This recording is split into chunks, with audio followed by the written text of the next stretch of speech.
우리가 성경을 읽다 보면은 당혹스러운 구절들이 보입니다. 예를 들면은 구약에 나오는 요시야 왕의 이야기가 있어요. 이스라엘이 우상을 숭배하며 하나님 앞에서 범죄하였을 때 그 나라가 망하는 위기에 처하게 됩니다. 이런 상황에서 왕위를 물려받았던 젊은 왕 요시야는 성전에서 발견한 하나님의 율법을 읽고 나서 자기의 옷을 찢으며 회개를 하죠. 우리 백성이 여호와 하나님 앞에서 범죄하였나이다 하면서, 그리고 그때부터 이 이스라엘에 있었던 우상 숭배들을 전부 하나하나 다 없애버리기 시작합니다. 그렇다면 이 요시야 왕이 너무나 좋은 왕 아닙니까? 그러면 하나님께서 이 왕을 오랫동안 지켜주셔야 되는 것 아니에요? 그런데 이 요시야는 얼마 후 애굽에서 올라온 왕과 싸우다가 젊은 나이에 전사하고 맙니다. 이게 뭐냔 말이에요. 너무 허무하잖아요. 저 같으면은 이런 기록은 성경에 안 남길 것 같아요. 왜냐하면 읽을 때마다 믿음이 흔들리니까. 그런데 성경은 솔직해도 너무나도 솔직하죠. 성경은 절대로 환상 속의 동화와 같은 이야기만 우리에게 전하고 있지 않습니다. 물론 노아의 홍수나 바벨탑의 사건이나 출애굽의 홍해가 갈라지는 이야기처럼 정말 놀랍고 거대한 서사도 있고, 아가서처럼 남자와 여자가 사랑하는 아름다운 노래도 있지만 처절하고 아픈 성도들의 이야기도 있는 그대로 우리에게 전하고 있죠.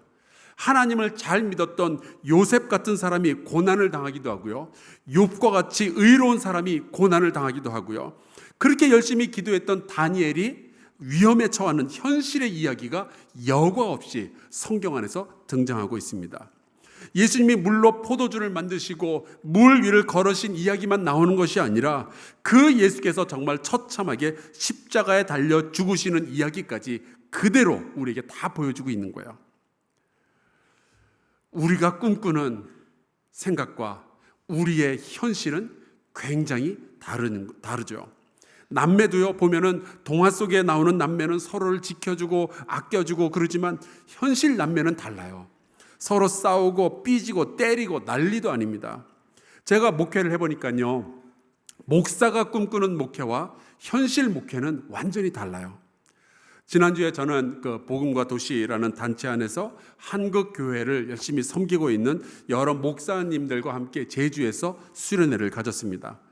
온누리교회, 강남 중앙침례교회, 정동제일교회, 더 사랑의 교회, 지구촌교회 등등, 우리가 이름만 들으면 벌써 알만한 아주 큰 교회 목사님들이 다 회원들인데, 그 수련회를 시작하면서 각 목사님들이 앞에 나와서 자신을 소개하며 최근에 가장 기뻤던 일과 가장 슬펐던 일을 발표하는 시간을 우리가 가졌어요.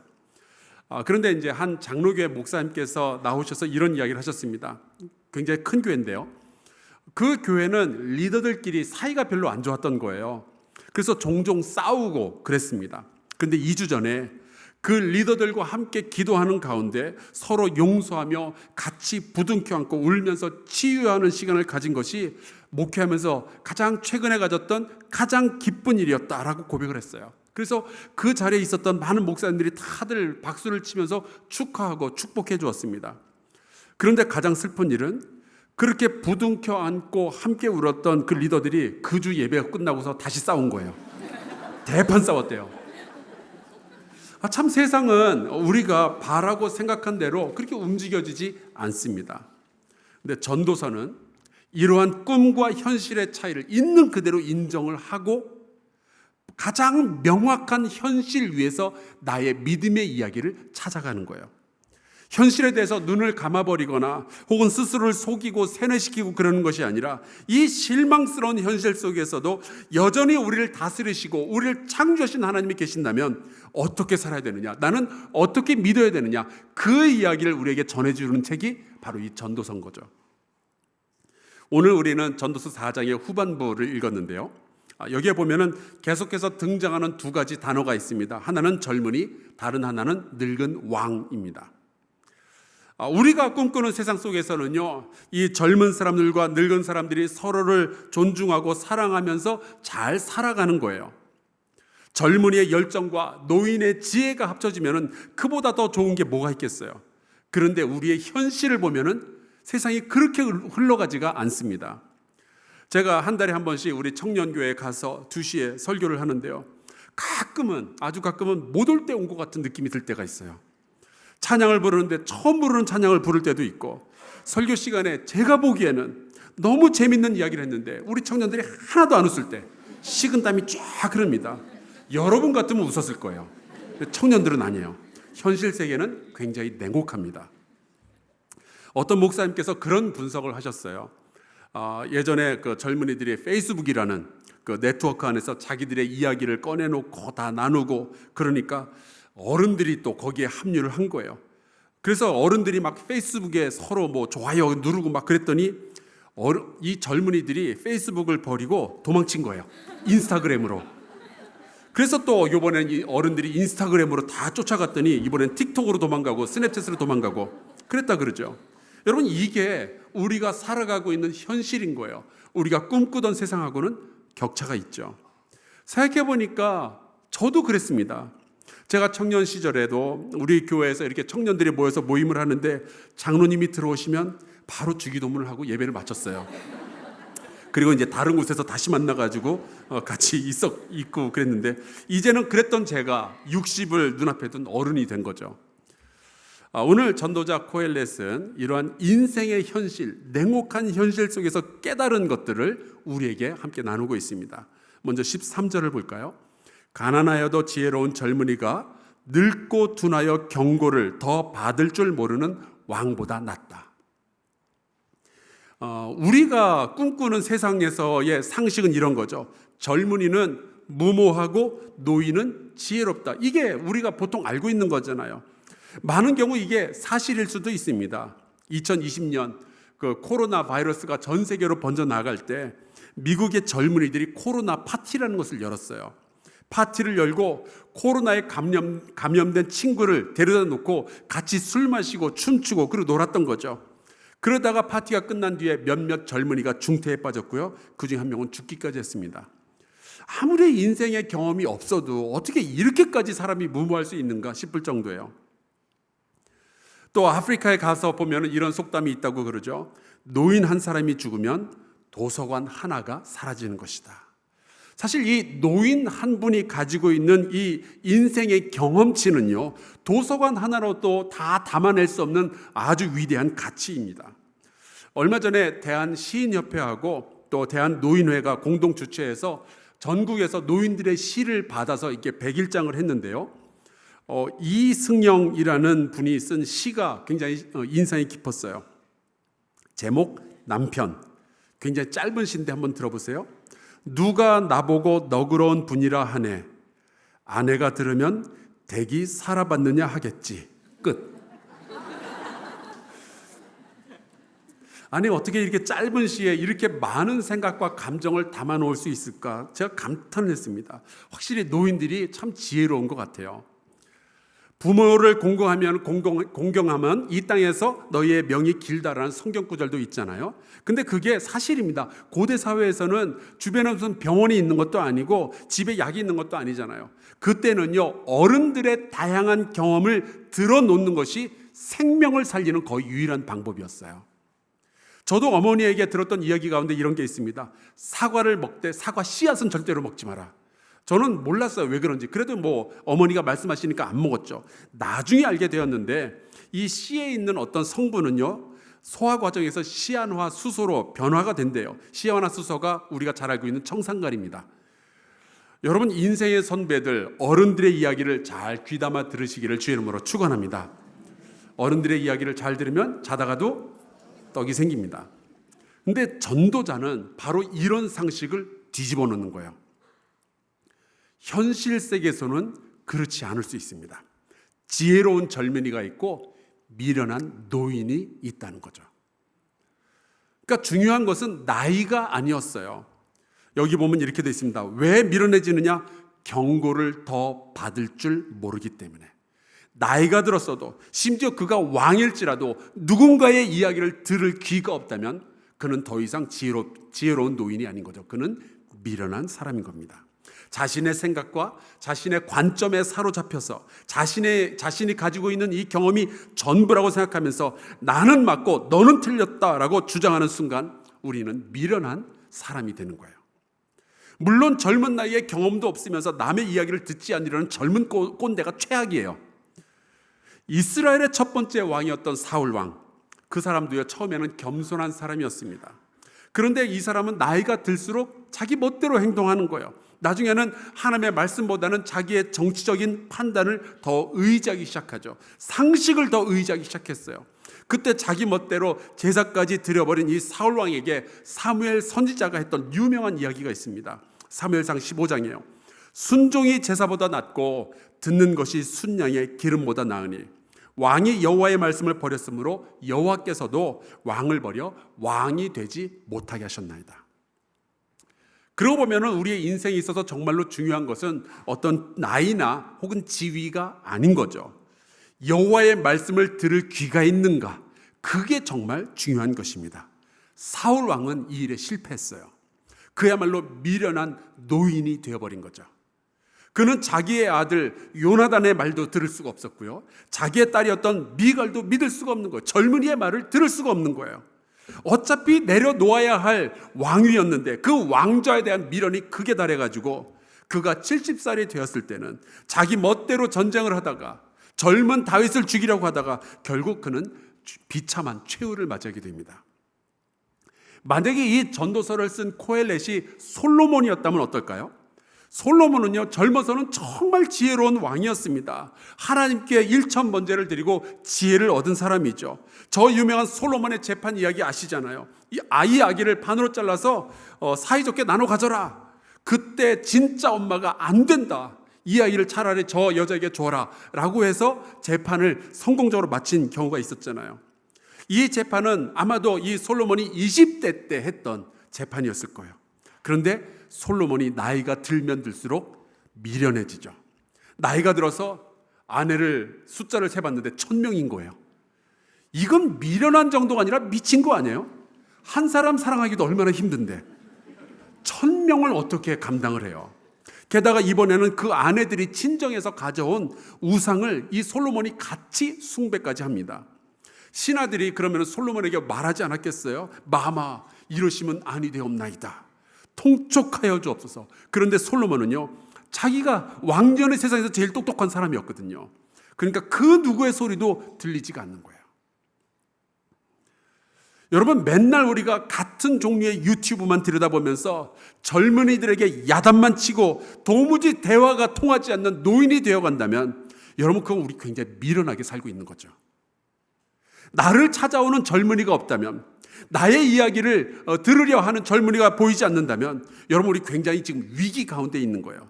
젊은이를 만났을 때 듣고 싶은 이야기보다 내가 해주고 싶은 이야기가 더 많다. 지금 우리가 미련해지고 있다는 증거입니다.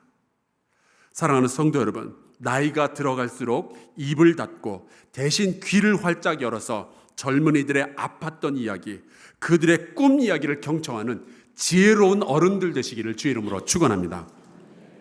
예수님께서 이 땅에서 일하고 계실 때 예수님의 부르심에 응답했던 제자들은요 사실은 지혜로운 젊은이였어요. 왜냐하면 듣고 배우겠다고 나온 거니까. 그래서 이들은 나중에 복음을 전하는 전도자가 되죠. 그런데 그 예수님을 핍박하고 십자가에 매달았던 사람들은요 예루살렘의 대제사장들과 율법학자들, 서기관들, 다시 말하자면 고집불통 노인들이었어요. 결국 이들은요 자기의 생각, 자기의 경험, 자기들이 배웠던 율법에서 벗어나지도 못한 채 자기들이 그렇게도 기다려왔던 메시아, 하나님의 아들을 십자가에 못 박아 죽이는 미련한 노인네들이 되고 만 거죠. 코엘렛은 이스라엘의 역사를 살펴보니 그 안에 지혜로운 젊은이가 있고 미련하고 늙은 왕이 있다는 사실을 발견하고 이렇게 이야기를 합니다. 14절, 그는 자기의 나라에서 가난하게 태어났을지라도 감옥에서 나와 왕이 되었음이니라. 놀라운 사실은 그때 보니, 역사를 살펴보니 젊은이였고 가난했고 감옥까지 갔었던 사람이 왕이 된 경우가 있었던 거예요. 요즘 뭐 우리가 집안이 어려우면 흙수저니 뭐니 하면서 세상 탓하고 우울하고 나는 안 돼 그러고 있는데, 여러분 우리가 현실을 똑바로 볼 필요가 있어요. 현실을 보면은 가난하고 고통받는 젊은이가 왕이 되기도 하거든요. 고통도 현실이지만 소망도 역시 현실인 거예요. 예를 들어 다윗의 경우를 볼까요? 다윗은 하나님의 말씀을 잘 듣고 사무엘이라는 멘토의 가르침을 받으면서 성장한 젊은이죠. 이가 나중에 아비가일이라는 여성이 충고할 때 그 이야기를 담아 듣습니다. 부하들의 의견도 잘 귀담아 듣던 사람이 되더니 결국 왕이 된 거예요. 그리고 왕이 되어서는 자기가 잘못했을 때 나단 선지자가 와서 꾸짖을 때 회개하죠. 들을 귀가 있었거든요. 다윗은 그의 나이와 상관없이 항상 들을 귀를 가지고, 들을 마음을 가지고 세상과 하나님을 상대하였던 거예요. 사무엘하 16장에 보면 다윗이 나이가 들었을 때 시므이라는 사람이 나타나서 그 다윗을 저주하고 비난하는 이야기가 나오죠. 사무엘하 16장, 다윗과 그의 추종자들이 길을 갈 때에 시므이는 산비탈로 따라가면서 저주하고 그를 향하여 돌을 던지며 먼지를 날리더라. 그때 다윗 주변에 있던 신하들이 그랬어요. 저놈 가서 죽일까요? 그때 다윗이 잠잠히 이렇게 얘기를 하죠. 하나님께서 저 사람을 통해서 나에게 이야기하시는 것일지도 모르겠다. 나는 듣겠노라 이야기를 합니다. 그는 그 듣는 귀와 그의 마음을 가지고 있었기 때문에 그는 지혜로운 젊은이였고 위대한 왕이 될 수 있었던 거죠. 여러분, 나이가 들어갈수록, 경험이 많아질수록, 아는 것들이 많아질수록 듣는 귀를 더 활짝 열 수 있기를 주의 이름으로 축원합니다. 세상 사람들은 그들만의 도시를 만들고 그들만의 집을 세우고 그들의 경험과 그들의 철학을 이야기하지만, 여러분, 우리의 현실은 세상은 돌고 돈다는 거예요. 인생도 돌고 도는 것이죠. 우리는 지키고 싶은 것들이 잔뜩 있지만 결국 그 모든 것들은 다 사라지게 될 것이고, 다른 사람들이 나의 자리를 차지하며 다른 사람들이 내가 소유했던 것들을 다 가져가게 될 거예요. 세상은 이런 식으로 계속 변화해 왔습니다. 15절과 16절을 볼까요? 내가 본즉 해 아래에서 다니는 인생들이 왕의 다음 자리에 있다가 왕을 대신하여 일어난 젊은이와 함께 있고, 그의 치리를 받는 모든 백성들이 무수하였을지라도 후에 오는 자들은 그를 기뻐하지 아니하리니 이것도 헛되어 바람을 잡는 것이로다. 허무한 것을 하나 봤는데, 지금의 왕 곁에서 막 장관도 하고 장군도 하던 사람들이 그를 이어서 또 다른 젊은 왕이 나타나니까 이번엔 또 그 젊은 왕 곁에서 또 일을 하고 있더라 하는 거죠. 새로운 왕은 지금 막 인기를 얻으면서 마치 구원자처럼 등극을 하지만, 그가 또 나이 들었을 때에는 젊은이들은 이 왕이 또 싫은 거예요. 그래서 새로운 왕을 기대하게 되더라. 이게 현실이다 라고 이야기를 하는 거죠. 이 말씀이 우리에게 가르치는 것은 두 가지입니다. 첫째, 지금 우리가 가진 것이 영원할 것이라는 생각을 버리라는 거죠. 저의 첫 번째 핸드폰은요, 노키아라는 회사 제품이었어요. 혹시 저런 거 기억하십니까? 30년 전에는요, 저 회사의 저 제품이 전 세계를 휩쓸었어요. 그리고 나서 그 다음 전화기, 제가 가졌던 전화기가 모토로라 거, 그 다음에 블랙베리라는 제품이었습니다. 그런데 지금은요, 그 회사들이 지금 어디서 뭐 하고 있는지도 모르겠어요. 저런 것들이 저렇게 빨리 사라질 줄 누가 알았겠어요. 그리고 지금은 삼성과 애플의 세상이 되었잖아요. 청와대는요, 최근까지만 해도 대한민국의 가장 비밀스럽고 가장 강력하고 가장 영광스러운 자리였습니다. 대한민국의 흥망성쇠가 바로 그 청와대에서 결정이 되었잖아요. 그러나 지금은 그곳이 관광지가 되었죠. 그러니 이 세상의 자리와 이 세상의 영광과 권세에 우리가 목을 맬 필요가 없는 거예요. 이건 다 지나가는 것들입니다. 오히려 내가 지금 일하고 있는 이 자리와 이 시간을 감사히 여기고, 우리가 떠날 때가 되었을 때 우리의 후배들에게 미련 없이 그들을 축복하며 다 넘겨주고 떠나가는 것이 멋진 신앙인의 자세인 거예요. 우리가 물론 사랑받고 존경받을 때가 있겠지만 그 모든 것을 다 내려놓고 떠나야 할 때가 있다는 것이 하나님의 섭리인 거죠. 이것이 현실 세계입니다.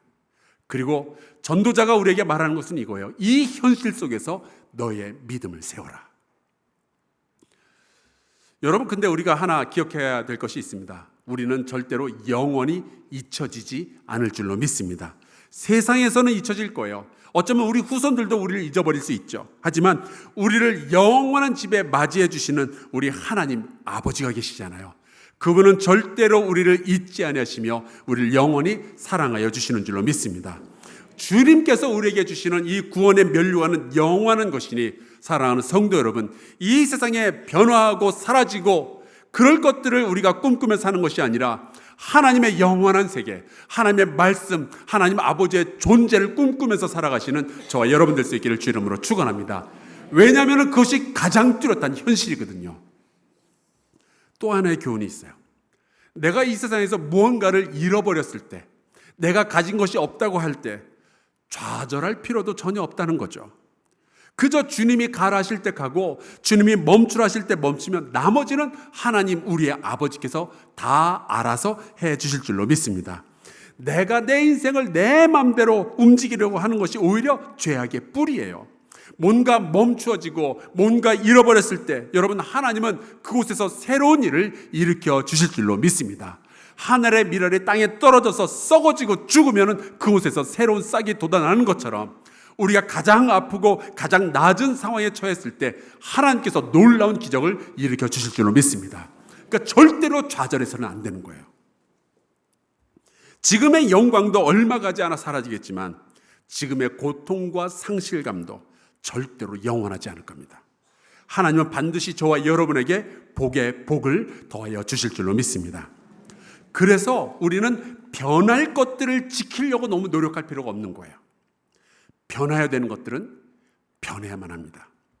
우리는 지켜야 할 것만 지키면서 살아가면 되는 거예요. 2020년 코로나 팬데믹이 전 세계적으로 유행하기 시작할 때 많은 교회들이 정문을 걸어 잠그고요, 온라인으로만 예배를 드린 적이 있었어요. 저도 이 자리에서 성도 여러분 아무도 없는 깜깜한 장소에서 저 혼자 예배를 드리다가 펑펑 운 적이 있었습니다. 봄이 지나면서 이제 백신이 나오면은 우리가 다시 모여서 예배할 줄 알았는데 그것도 아니었어요. 여름이 다가왔는데 여전히 할 수 있는 것이 아무것도 없었습니다. 그때 저는요, 목사로서 너무 당황스러웠어요. 왜냐하면 제 경험에는 이런 게 없거든요. 처음 보는 일들이었어요. 그래서 이 상실의 시대에 도대체 뭘 어떻게 해야 하나 배우려고 우리에게 필요한 시대정신 우필시라는 인터뷰 프로그램을 제가 만들어서 진행을 했죠. 지금도 우리 교회 유튜브에 남아 있습니다.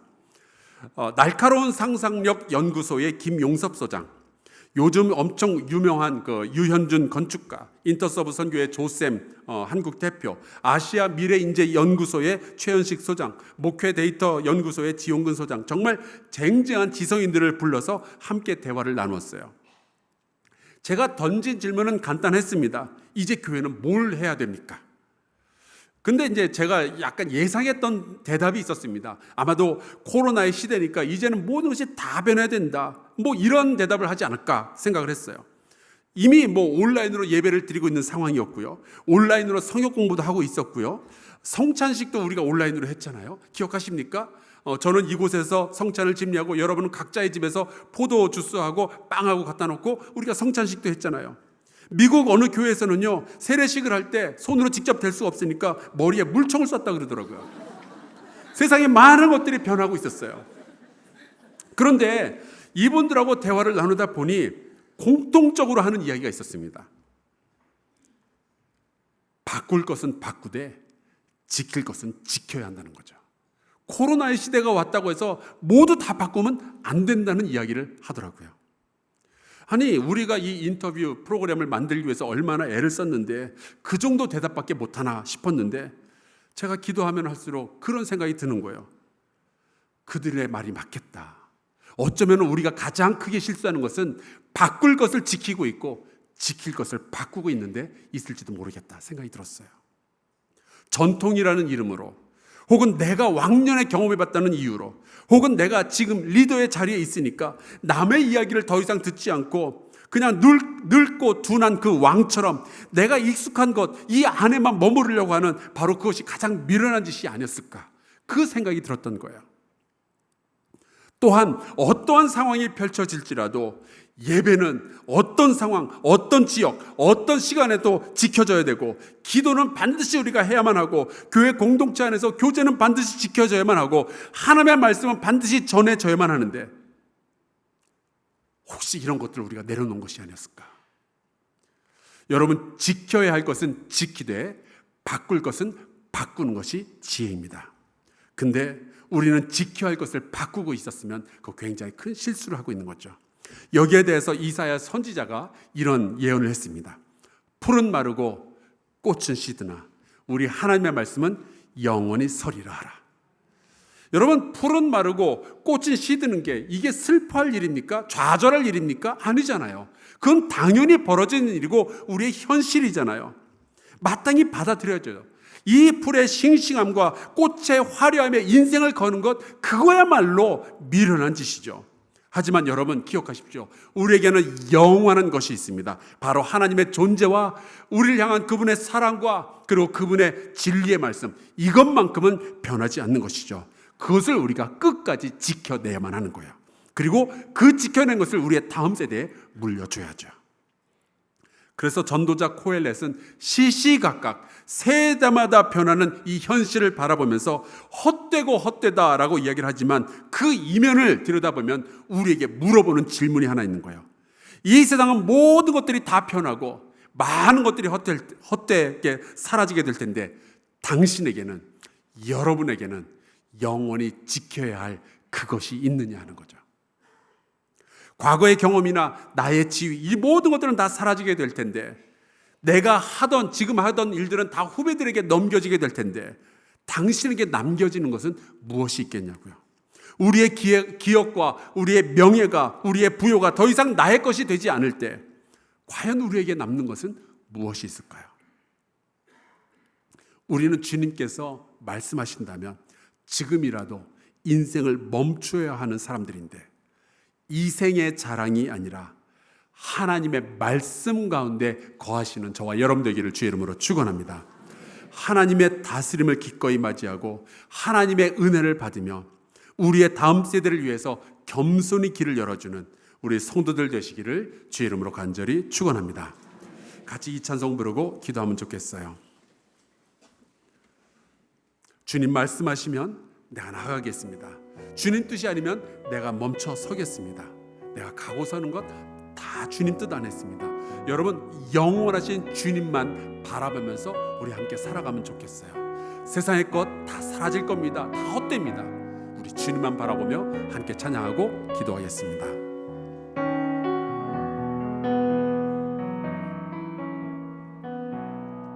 주님 말씀하시면 내가 나가리다. 주님 뜻이 아니면 내가 멈춰서리다. 나의 가고 서는 것 주님 뜻에 있으니 오 주님 나를 이끄소서. 뜻하신 그곳에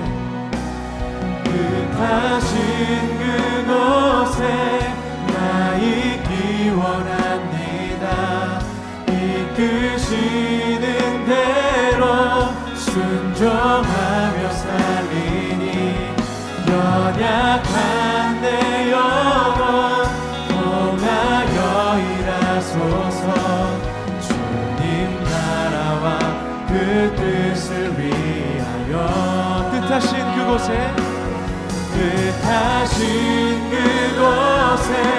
나 있기 원합니다.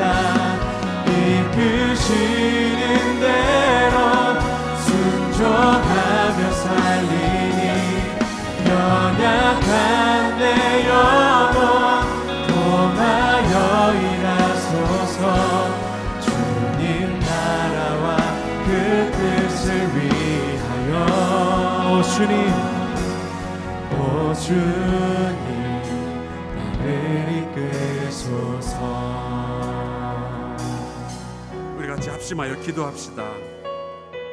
하나님, 우리가 하나님의 다스림과 인생의 신비 앞에서 겸손한 마음을 품게 하여 주옵소서. 우리 젊은이와 어른들 모두 서로를 소중히 여기고 존중하는 지혜로운 가정, 지혜로운 교회, 지혜로운 대한민국을 이루게 하여 주시옵소서. 이 세상에 사라지는 것에 밀어두지 않게 해주시고 영원한 하나님, 영원한 하나님의 말씀만 바라보며 살아가게 하여 주시옵소서. 통성으로 기도하겠습니다. 아버지,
하나님, 우리의 상상과 꿈이 현실의 아픔 속에서 깨어질 때에 우리가 좌절하는 것이 아니라 우리의 믿음이 더욱 강건하여지며 우리의 지혜는 더욱 깊어지게 하여 주시옵소서. 세상의 화려한 것들은 언젠가 다 사라지게 될 터인데 유한한 것들에 인생을 거는 것이 아니라 영원한 하나님의 나라를 위하여 지혜로운 선택을 매일매일 하게 하여 주옵소서. 우리에게 주신 하나님의 영원한 말씀과 사랑을 소중히 여기며 지키는 우리 교회 성도들 될 수 있도록 주님 인도하여 주시옵소서. 예수 그리스도 이름으로 기도하옵나이다. 아멘.